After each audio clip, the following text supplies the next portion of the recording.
Ayan, buti na lang nakapag-decide na si Faith na magpagupit na ngayong araw. Kasi lagi namin siyang ina-encourage na magpagupit ka na anak kasi ang haba na ng buhok mo. Eh ngayon, siya na mismo nagsasabi. So, ito yung first na gupit ni Faith na siyempre si Honey muna ang maggugupit. Okay. Ay, gupit ko na. Ganito. Ayos mo yung upo mo Hindi pa, sige pa. Tataas siya. Tasan ka pa? O kasi i-trim pa naman din yan.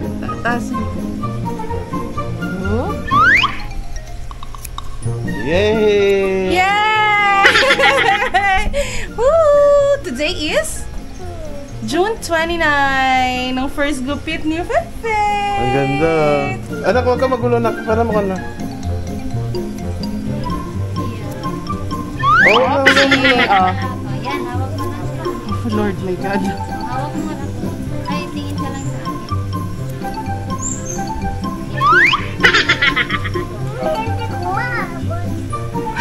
Huwag mo nang abutin na. Ito muna. Lagay ko lang. Papuntayin mo natin si Mark.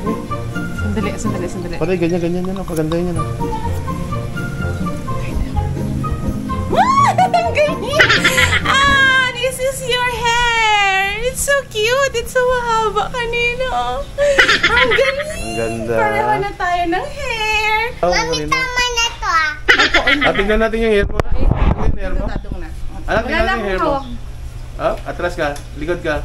Ay, Ang ganda! Ako sa house. Sige. Oh! Patingin yung hair mo. Wow, ang ganda ng hair niya na. Ano sasabi mo sa hair mo? Maganda na? Opo. Wow. Thank you, Mami. Ikot ka. Tingnan. Ikot ka. Huh? Yay!